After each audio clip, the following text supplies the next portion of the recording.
Sir Pawan Kalyan గారి ఈ 10 నెలల పరిపాలన మీకు ఎట్లా అనిపిస్తుంది? చాలా బాగుందండి. నా పేరు రాయవరి వెంకట సుబ్బారావు. నేను ఎన్టీ రామారావు గారి దగ్గర చేశాను, చంద్రబాబు నాయుడు గారి దగ్గర చేశాను. పవన్ కళ్యాణ్ గారు అసలు కూటమిలోకి రావడమే ఒక ప్లస్ పాయింట్.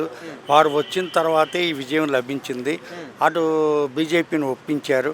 ఒక టైంలో అసలు తెలుగుదేశం పార్టీ బీజేపీ వ్యతిరేకంగా ఉన్న టైంలో పవన్ కళ్యాణ్ గారి పాత్ర చాలా ఎక్కువగా ఉంది. వారు ఢిల్లీ వెళ్ళి అమిత్ షా గారితో, మన వీరితోటి అందరితోటి, ప్రైమ్ మినిస్టర్ గారితో, మోడీ గారితో అందరితో మాట్లాడి సంప్రదించి ఇప్పుడు చాలా బాగుంది, మనం కలిసి పనిచేద్దామని చెప్పి పవన్ కళ్యాణ్ గారు వారందరినీ ఒప్పించి చేశారు.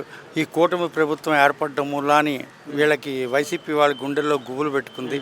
ఎప్పుడైతే పవన్ కళ్యాణ్ గారు జైలుకి వెళ్ళి చంద్రబాబు నాయుడు గారిని పరసించి ఈరోజు మొత్తం జనసేనతో కలిసి పోటీ చేస్తుంది, తెలుగుదేశం పార్టీతో కలిసి పోటీ చేస్తుంది అనగానే అసలు వాళ్ళకి అప్పుడే అర్థమైపోయింది ఓటమి వచ్చేది. ఎందుకంటే అసలు వైసీపీ లాస్ట్ టైం గెలిచింది కూడా పవన్ కళ్యాణ్ గారి మూలానే ఓట్లు డివైడ్ అయ్యి